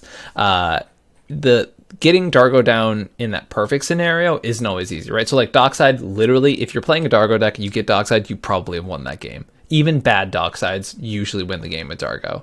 Yep. The other stuff, there's definitely ways to build around it. You can play creatures like Skirk Prospector or Blood Pet or Wild Cancer that like sacrifice themselves, counter Dargo's cost. You can play Mana Dorks even, because you can tap your Mana Dorks and then sacrifice them to cast Dargo, get it out really early. Scoots from the CEDH Nexus pointed out one of the best interactions with Dargo that I have absolutely adored, which is a sorcery from one of the, I believe, the weird side decks from released with Kaldheim, which is Fire Giant's Fury, which says if you target a giant with this 2 mana sorcery, it gives it +2/+2, and when it deals combat damage to a player, you exile that many cards from your library and you can cast them, and I believe it's until your next turn. So Dargo starts as a 7/6 that you probably cast for 1 mana. You cast this 2 mana sorcery, and your Trampler, because Dargo naturally has Trampler, so it's not like they can even jump block, is probably drawing you. There's probably an open player early in the game. If not, they have a maybe 1, 2, even crazy enough, they have a Thrasios, 3 toughness absorbed. That's still 2 mana, exile 6 cards that you can play. There's just so many cards with Dargo that are just insane. So if your deck can get Dargo out, it's busted. Like, it's insane of the stuff that it can do, and that's not even including the altar stuff that you mentioned before. Yeah, and so the altar stuff is just the stuff you usually think of immediately when you think of Dargo. It's not even getting into nuance, which you can absolutely dig into the depths very deep with Dargo. Exactly. Like, that's a commonly overlooked thing. They're like, I'm going to sacrifice these treasures, I'm going to do that, and you keep saying that over and over. Oh, I'm going to sacrifice my Dockside, and I'm going to sacrifice my Mana Dork, and you're like, well, wait, what are you sacrificing it to? Dargo is a sack outlet. Yep. Like, he's not an infinite one because you have to... it says, as an additional cost to cast this spell, you may sacrifice any number of artifacts and or creatures. Right.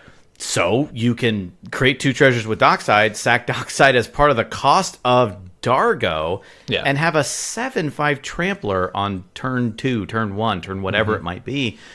And that's also another thing that people don't think about. Yeah. 7/5 is nothing to sneeze at. Oh, God, no. 7/5 that early in the game is ridiculously big. Oh, yeah. And I know that, we're not trying to win through combat or something, but you're like, I'll cast Dargo turn 1 through my Dockside thing and swing at the Ad Nauseam player turn 2. Like, that seems pretty good. Not bad. And as I'm trying to, I can still apply pressure in other ways with Dargo until I get my own game plan set up. Right. So there's just... Dargo is actually doing so much, what seems like a very unassuming package. Yeah. And that's what I absolutely love about Dargo. And no one's giving Dargo any love anymore. Like, I feel like it really fell off. Yeah. Yeah, they were in the beginning, like when Commander Legends came out. Totally. And it just fell off the map. Maybe it's the shiny new toys problem. Maybe it's something else. I don't know what it is. But I think this commander is getting overlooked now because partner. My gosh, the possibilities are limitless. Right, and that's the thing. Like, even I've seen, as you mentioned, like Dargo Mad Farm. I remember Gustav when Dargo first came out was playing a lot of that deck, and there's a lot of like really unique stuff you can do. There's a 3-mana card that he was building around. This is whenever you cast your commander, you get to cascade. So you get your Phyrexian Altar thing set up, and now you're casting it with that card on the battlefield, and you've cascade through your entire deck, basically, because hopefully everything in your deck costs less than 7 mana. Then 7? Hopefully. Hopefully, good lord. Except for your Pyramid. Unless it's your Tidespout Tyrant, of course. Right. But there's just so many degenerate things you can do with Dargo. So if your deck is looking at these, like, Dargo's another one of those cards that we talked about with Syr Carah. You can do some really flashy stuff with that card. Yes, you can. And I think the balance is really hard with Dargo. I think it's a really hard card. You have to balance around Dargo, and you have to balance around your other partner. How much you give to Dargo, how much you give to your other partner, how much you need to work in those sacrifice strategies. How can you play around not having Dargo? It's a balance, and I think it's a little difficult. And sometimes some decks fall together easier than other decks. Of course, you will always be able to build the first good Dargo Silas list would probably came out after the first 80 good Roger Silas lists, right? And that's not to be insulting to people going to play Roger Silas. I loved that deck when it first came out because it was really fun and exciting to play. Same here. But it's much easier to go for one than the other. So if you're willing to put in a little bit of hard work to get a payoff, like playing cards like Fire Giant's Fury or Sacrifice and just doing degenerate stuff with those things, if you're looking for that kind of avenue, maybe give Dargo a check because it's a really cool card. You're completely right. It's a great pick. I love Dargo. I think Dargo. And ironically, we had both put it on our list. I think that was the one card we both independently had been like, we both need to want to talk about this card. It's super cool. We both brought lists to the podcast tonight, and no joke, we both had Dargo on our lists. We love so Dargo. Cool. I think Dargo is so good. Yeah. So apparently I'm a spicy Orzhov kick today because I really am interested in a 2-card synergy that I found with a very, very old card that no one has talked about.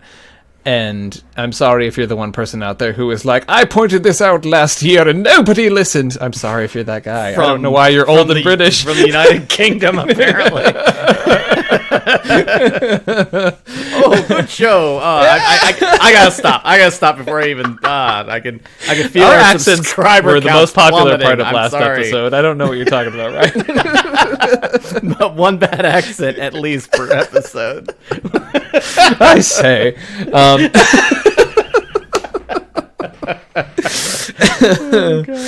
All right. So I mentioned on the Orzhov kick, on the Reanimator kick, I want to talk about Selenia Dark Angel. This is 3 white-black for Legendary Creature Angel. Has flying.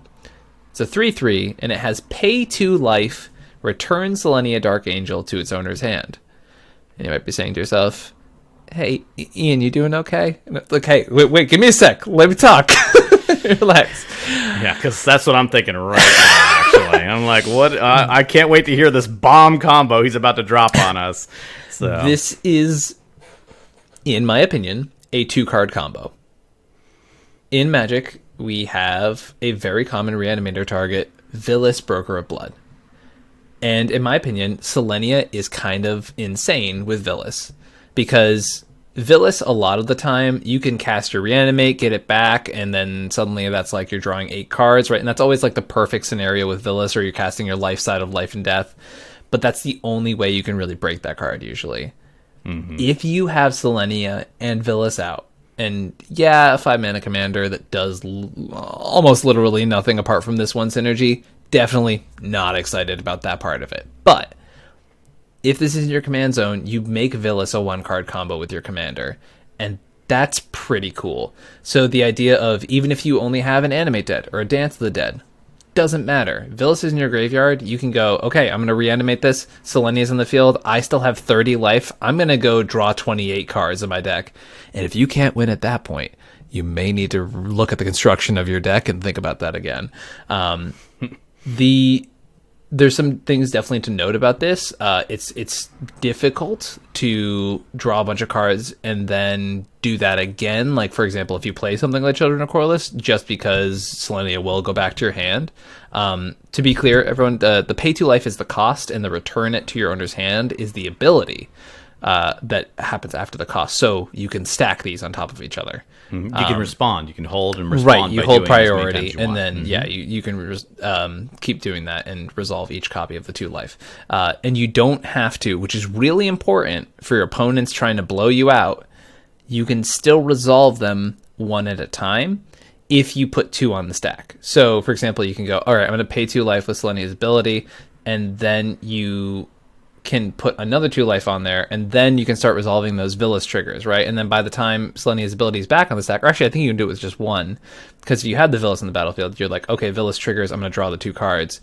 Now we can go back to Selenia's ability on the stack. If my opponents don't mess with it, I can put that ability back on the stack again. And now there's multiple iterations of the abilities. Sorry for the bogged down stack stuff, but it's important to note if you're a player even thinking about this nonsense that I've brought up to you today, because it allows you to not get blown out nearly as much if you correctly prioritize your abilities to do that. So Selenia is really interesting in that space as a 2-card combo with Vilis. That's about all it does, but I think it's really interesting that that's just a space that hasn't been explored. I think Vilis is a really, really strong card. I think it's very easy to get it in the graveyard and reanimate it, especially if that's like the main focus of your deck. Orzhov, as we mentioned before, can play a bunch of stuff. Now, drawing 28 cards and winning immediately, the question of whether that means you have to go a little faster in your deck, or if you can play some maybe asymmetrical stacks in Orzhov. As I mentioned before, it's a little interesting balance there. You have great tutors. You have decent ways to get it in the graveyard. It's not like you have green like we talked about Mimeoplasm, but there's definitely stuff you can do to put stuff in the graveyard, and I think there's enough ways to put Vilis in there. There's a ridiculous amount of reanimation effects in white-black. It's the best thing that color combination does. Absolutely. And if you're building your deck in a way that says, I draw 28 cards, I win, doesn't seem like the craziest thing to layer that with Adnaz, or layer it with Bolas of Citadel, or layer it with Peer into the Abyss. Those all seem like pretty viable options. So sometimes you don't need to cast your Selenia, right? But like, having that as a backup plan, kind of like the Kalia plan, right? Where you're just like, okay, I'm going to do the Turbo Naz plan, and then I have the backup of dropping a fat demon into play.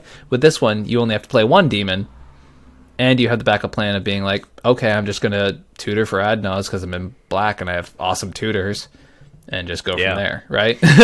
Yeah, exactly. Yeah. So the thing I think about this one is, first of all, like, Razaketh got a ton of visibility. The Razaketh's line and all this other stuff. And Vilis came out and basically said, hey, you want to Necro without having to wait till your end step to get your cards? Right. Like, you can do that here. And they were like, wow, that's a really great ability. And you just don't see Vilis anywhere. Mm-hmm. Like, he costs the same as Razaketh. Yep. He has a phenomenal ability. Board control is awesome there. Yeah. Exactly. It's an unbelievably great ability. And to do something like with Selenia to basically have the other half of your AB combo is really good. Yeah. So why haven't people seen this combo before? Or if so, why did they only give it one glance? My guess would be because Vilis came out in 2019 and Selenia came out in 1997. So there's a bit of a gap between these two cards. Just like 22 years. It's fine. It's fine. You could have had a kid and your son wouldn't have known the difference. He wouldn't have seen the gap between these. Like, that is an unbelievable amount of time between these. This card came out when I was 2. Oh, don't tell me how old I am. It's so bad. All right, whatever. This card came out when I was 12. Wait, I can't math. Okay, yeah. Well, American education for you. Anyway. But like, people add Naz all the time. People peer all the time. People do Necro all the time. Yeah. And a lot of times they're like, well, that's a 1-card win condition, right? Yeah. So, but the idea that you can say, I'm going to like do a pseudo ad Naz effect with Vilis just makes that kind of icing on the cake. Yeah. Like, can this be your main strategy? You could just have an ad Naz strategy in here. Yeah. And just, like, I probably wouldn't add Naz in this with a Vilis in there. Like, that's a hard hit, quite frankly. I've seen crazier. I have, too. I've seen double Titan lists in Gitrog that run ad Naz. The Dargo Eager deck we were talking about earlier used to play Pier, Citadel, ad Naz, and Razaketh in the same list. I don't know if it's on Citadel. It might not be on Citadel. But, or the Kalia deck is on Runescar Demon, Razaketh, one other demon, ad Naz, and Pier. Like, some of these decks are crazy with these curves. Like, I mean, I admire everyone who lives on the ragged edge like these people do. So, more power to you. So, with Selenia, the fact that I can say, okay, I reanimate Vilis, and they're like, oh, okay, great. Are you just going to pay 2 life, draw 2 cards? Be like, no, not really. I'm going to pay, I'm going to pay 30 life and draw 30 cards. Yeah. I'm going to do better than ad Naz does. It's only probably superseded by Pier. Yeah. Quite frankly. And the moment I get something like you said, an Aetherflux top combo or something like that with boluses or whatever. Yeah. Like, usually once you have that many cards in your hand, the game's yours. Yeah. You assemble your own Yawgmoth's bargain at that point, conditionally. But, still, it's pretty good. It is, and I can see why people are overlooking this. I can see because I don't think most people knows this card exists. Yeah, this is definitely on the one of those fever dreams I woke up with, and I was like, Selenia! Where's your Vilis? I think it's a really cool space. I think Selenia, on the casual side of the format, actually has some interesting combos, and I wonder if any of them could be fit into this deck. I'm squinting because I'm like, maybe, probably not. But I think it's a really unique combo. I think it's something many people don't think about, as you mentioned, because of the 22-year gap. That's a big gap. It's cool. I think it's a really cool synergy. And as far as underlooked things that haven't been looked at and are at least literally worth talking about in these 10 minutes we've been talking about it, I think that's worth it. And I think that's really a key takeaway is, are all of these commanders just creeping in the shadows, ready to explode onto the scene and completely change our CEDH meta as we see fit? Probably not. No. But it's the fact that people still need to have these discussions. Yeah. People need to see if Selenia Dark Angel works as good as we're imagining it with Vilis Broker of Blood. I'm not imagining a lot of laughing, right? I'm breaking my heart here. I apologize. You didn't laugh during mine. I shouldn't laugh during yours. I'm sorry. You're fine. I'm bringing all the red today. You're bringing all the Orzhov. I love that we're doing this. This is great. But it's a conversation that we need to have more of in our community. Yeah, I agree. We need to have these conversations more that says, hey, I wonder if Selenia Dark Angel is going to work. And everyone's like, no, it's not. Be like, why? Yeah. Be like, well, because no. Can we at least try it and see if it works? These are the conversations we need to start normalizing in this format. Yeah. We need to stop being so gatekeepy all the time. I know that's not a word, but it's a word now. Gatekeeping. It's on a shirt. Buy the merchandise. Gatekeeping. We need to start really saying, hey, just because somebody said it might not be viable doesn't mean I'm not going to go try it. Mm-hmm. And then I'm going to prove to you guys whether or not it's viable. And hey, I might just prove that it's not viable, and that's fine. But you never know. I might prove that it is. And it's one of those things where it's like, this might be one of those decks that sits in the weird in-between space of high power and CEDH. And you know who really enjoy those things? People who are just getting into CEDH, who are learning.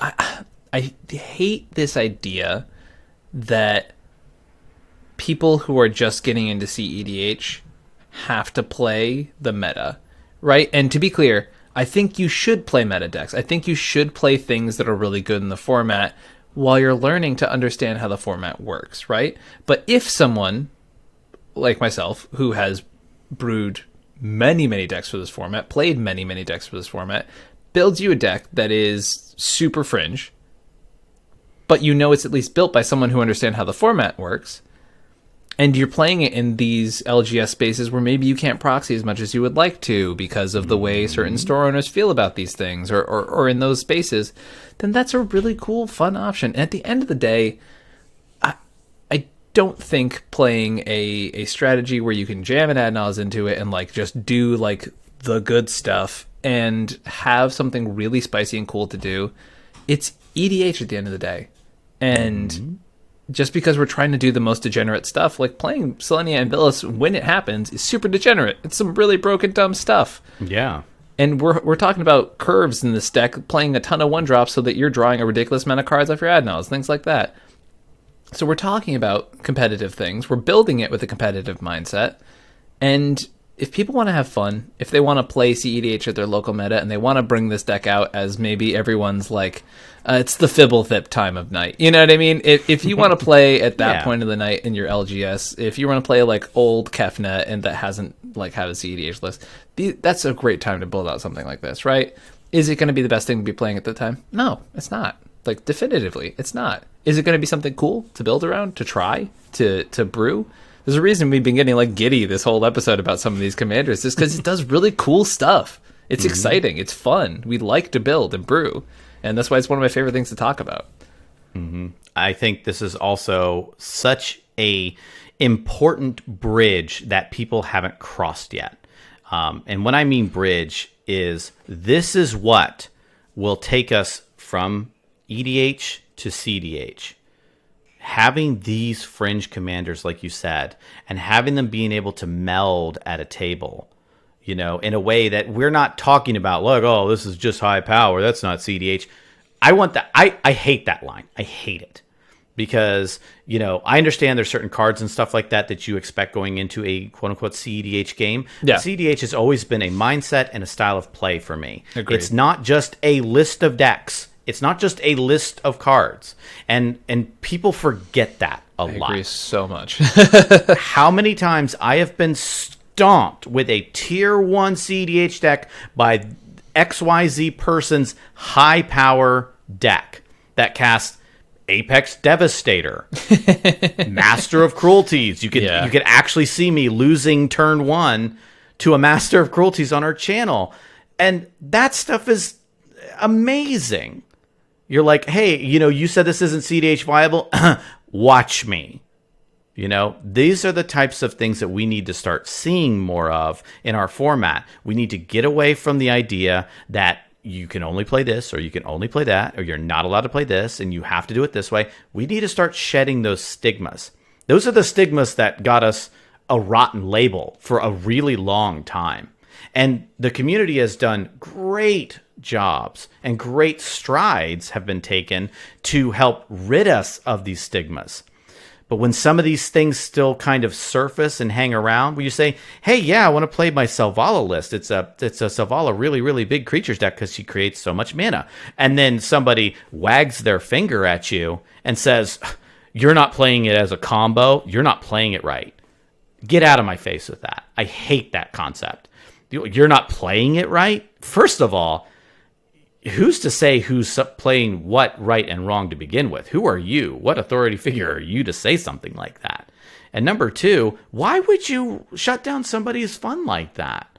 We're all here to have a good time. This is Commander at the end of the day. Let's all have a good time. And some of these things like these Selenias and stuff like that will help make these strides and grow our community and things like I'll rant all night long unless you stop me. I'll just stop myself right now.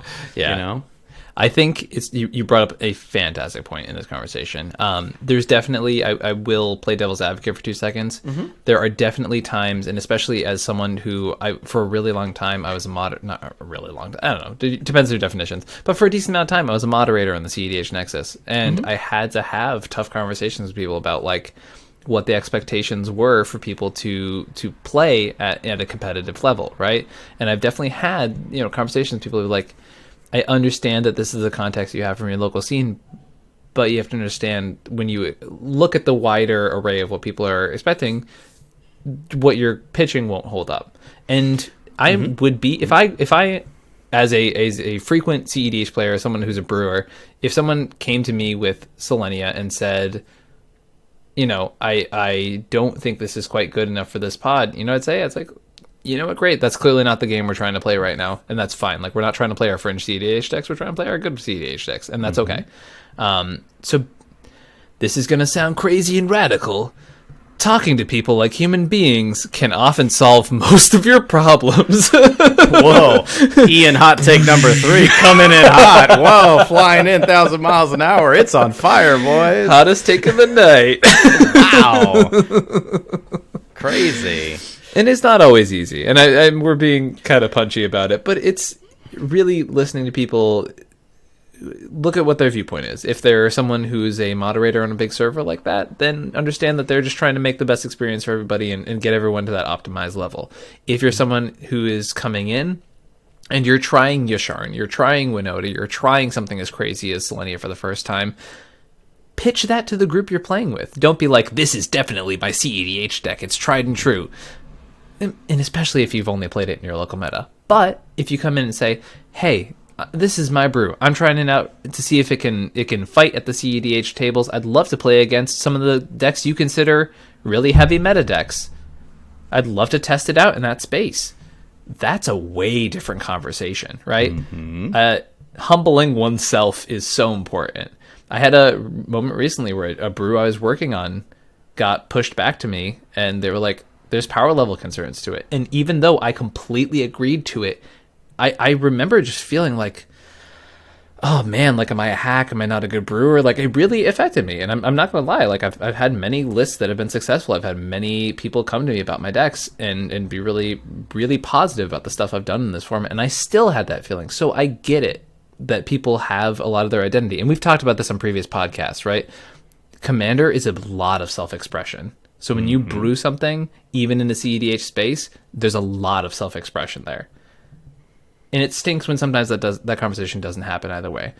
But as I said, listen to what people are saying, listen to what people are trying to get out of this conversation. CEDH is a mindset, and I completely agree. Just make sure everyone's on that same mindset, and you're going to be fine. So the thing I think that was very important that you said in all that was expectation. That's really the key, I think, that we're taking away from all this is, if you want to build Syr Carah, if you want to build Karlov of the Ghost Council and stuff like that, if you come in there with a smugness and an audacity about you, it doesn't matter if you're at the low power or the high power tables. You're going to get some pushback here, because it's about expectation. If you're saying, no, you're wrong, established CDH player, I'm right, this deck is viable, you maybe need to check a little bit of your, pride. Like you said, humbleness is a good way, approach with a certain degree of humility, and say, hey, I'd like to try this. And sometimes it is absolutely 100% their right to say, we're trying to play this top end stuff right now. Do you have anything like that? And most CDH players are very accommodating. I have not run into too many experiences where they're like, no, you can't play that. You're not allowed to. It's not CDH to me, and this, that, and the other. And I'm not saying that other people don't have that experience. But what I am saying is that if you come in there saying, I'd like to see if I can make Syr Carah work, And is there if there's a time when we can maybe try it and see, and just, let me have it. I want to try and battle test this deck.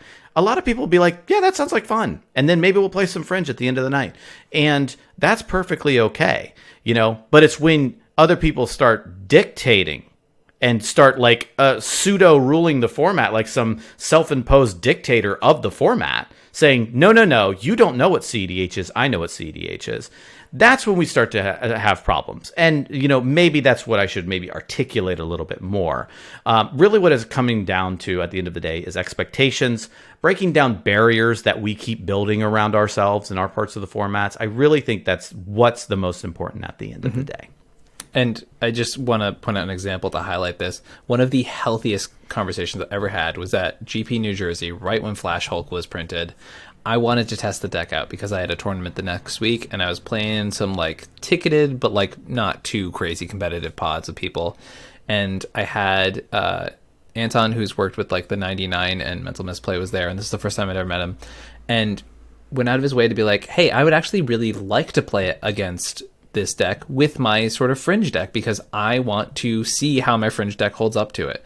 And it left a really good impression on me. And I was like, wow, that was such a healthy communication from a pod. And, I went out of my way to be like, hey, this is what I'm playing right now. I know a lot of people are really frustrated by the printing. Is everyone chill? And that was a time in CEDH where communication was really important. I think that was the most rule zero we ever had in CEDH was when Flash Hulk was going on. Because I know you guys were talking about not playing it a ton on the channel because it was boring as hell, right? Yeah. And so there's just because it's CEDH doesn't mean you can't have conversations. Correct. And it was just, I just want to point that out because it was such a prime example of really healthy communication for the whole table. All right, so if you're like Ryan and you can't even get through my nonsense without cracking up, love to hear in the comments down below how much of a nut job you think I am. Or if you're like me and you heard Ryan's Syr Carah storm and you're talking about all these new cards and you're like, oh, wow, hey, that sounds dope. You want to brew it with us? Throw those down in the comments down below, too, because we'd love to hear about people's opinions on these things. If you have overlooked commanders that you think oh, my goodness, we completely missed those things, definitely throw those out. And as a little hint to something we're going to talk about in a minute, these were not the only decks that we thought of to talk about today. We'll leave a list of that for patrons if you check out the show notes. Patrons have access to the show notes from the podcast, so you guys will be able to see all of the commanders Ryan and I had thought about talking about for today. But if you want your opinions known in a public space, go throw them down in the comments below. We'd love to hear stuff like that. Mm-hmm. Yep. So yeah, just like Ian had said, so once again, a big thank you to all of our sponsors, TCG Player, Dragon Shield, and all of you out on Patreon. So like Ian said, we actually had huge lists of commanders that kind of ridiculous lists. Yeah. But our podcast, I was like, wow, this is actually running a little long. We have a lot to say. So we had to unfortunately cut it a little bit short, but our show notes do have all of the different commanders that we had thought were overlooked commanders. So if you sign up to Patreon at any tier, you're going to be able to see things like show notes. So go ahead and give that a look if you want to see or consider supporting us, and it's going to go a long way to help bring this type of content to you. If you're watching this on YouTube, give us a comment, like the video, tell us what you feel are some of the overlooked commanders out there, and tell us how hot our takes are, because we have a billion of them every episode. So subscribe if you're not already a subscriber. All these types of interactions really go a long way to help us spread this message. If you're listening to us on your favorite podcast aggregator, Google, Apple Podcasts, Spotify, go on and so on and so forth. Give us a review on those. That also will help us spread the message as well. You can find us on social media, Twitter, Facebook. Just search for Playing with Power MTG. And if you want to hear more about the crazy guy talking about the Orzhov decks in this episode, and you're like, man, he's got a lot of crazy ideas, but it just might work, you should check out Comedian MTG, my own personal YouTube channel. We talk about things like top 4 breakdowns, any of the crazy brews I'm talking about here today. We talk about a lot of those things on my Discord as well. So check it out, youtube.com/comedianmtg. And with that, it wraps up the episode of this podcast. Tune in next time when we talk more about our favorite format and our favorite game, Magic the Gathering. Thank you so much for watching and listening, and we'll see you next time. Thanks a lot.